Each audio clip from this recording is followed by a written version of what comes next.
बिस्मिल्लाहिर्रहमानिर्रहीम। अस्सलाम वालेकुम दोस्तों, काफ़ी दिन हो गए थे कबूतरों को जो है मेडिसिन वगैरह कोई नहीं डाली थी। तो कबूतर 2-4 ठंड महसूस कर रहे थे, उनको तो मैंने अलहदा से दे दिया। तो वो कबूतर माशाल्लाह से अब दाना खा रहे हैं, फिट हो गए हैं। तो आज मैं आपको बताऊंगा कि ये बहुत ज़्यादा फ़ोन आते हैं कि भाई कबूतर जो है ना वो फूले हुए हैं। भाई सर्दी है, अगर तो उनका जिस्म ठीक है, दाना सही खा रहे हैं, तो आपको पता ही है सर्दी बहुत ज़्यादा है, तो थोड़े से वो अपने आप को गर्म करने के लिए भी फुला लेते हैं। तो ज़रूरी नहीं है कि इसका मतलब ये है कि वो कोई बीमार हो गया।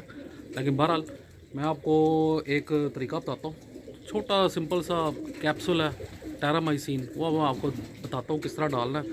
वो सारे कबूतरों को पिला दें ताकि बाकियों को कोई इस तरह का प्रॉब्लम ना हो। तो वो मैं आपको बताता हूँ। ये देखिए जी, टेरामाइसिन का मुतबादिल है, ऑक्सी टेट्रासाइक्लिन है, ठीक है। टेरामाइसिन आपको नहीं मिलेगा तो आपने ना ये वाला लेना, इसमें ये वाले कैप्सूल है, ठीक है। ये मैंने 5 डाले हैं टोटल। ये 5 जो है मैंने इस पानी में इसमें मिक्स करके, आधा मैंने ठंडा पानी इसमें डाला है, ये आधा इसमें मैंने डाल दिया, ठीक है।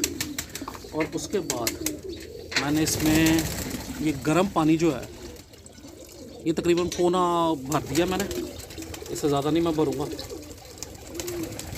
ये आपने ना कबूतरों को आगे रख देना है। जो कबूतर कुछ बेहतर भी हैं तो उनको भी आप दे दें ताकि उनको ये प्रॉब्लम ना हो।